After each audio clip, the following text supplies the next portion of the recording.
So here's a question, simple question, but extremely important, about how do I get my child to accept who he is and to reach his fullest potential. And it's important, and it's serious, and deserves a thoughtful response, I thought. And when I think of self-esteem, and I've given more talks on self-esteem than any other subject, and self-esteem, I believe, can be taught. So how do you teach your child self-esteem?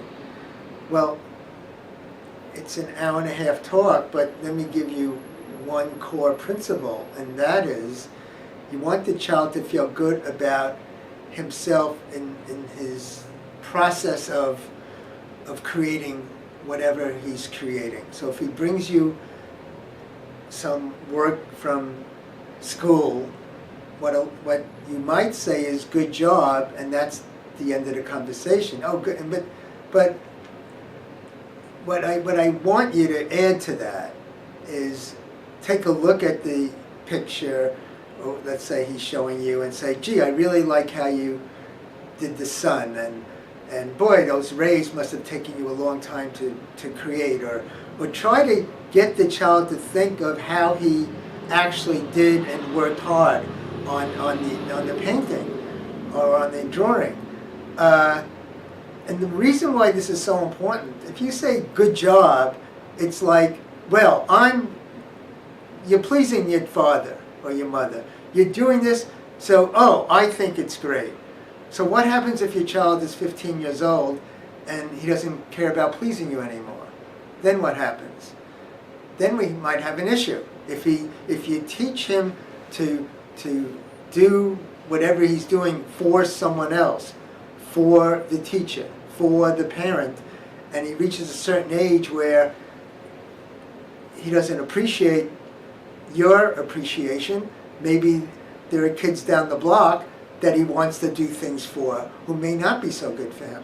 You want this child to feel intrinsic pleasure in what he's doing for himself and within himself and from himself. And that can be taught. That can be taught to your child, and I think that's one of the most important things that we can do for our child. For an older child, I think of it as respect, and let me explain what I'm talking about. I'm thinking of a client who is failing school, he's ready to drop out of school, nobody's really listening to what he wants to do. So I ask him, he says, oh, I want to make video games. I said, all right. So I brought in somebody, it was actually somebody from his camp. So, I paid one of his counselors who taught him how to make video games in my office here, and I was watching them how to create these games from this engine, as they called it, and I was amazed how sophisticated it was. I mean, I can imagine this kid working for NASA or something. I mean, it's really sophisticated the way they're creating these games. And I got excited, and I said, maybe you can major in something like this in college. This is wonderful. This isn't just, So it came from respect. Now this child, he got into 3 colleges.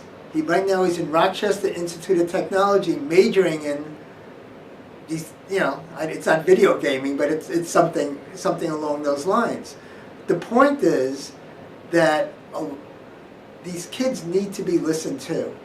And when they're older, we're in high school or college or after college, we need to take who they are, what they're interested in, what they feel strongly about, respect that, and see if that could develop into something that they feel good about. And it's the same sort of thing as the younger child, where you need to have them feel good about something within themselves. It's a different technique, but it's the same approach.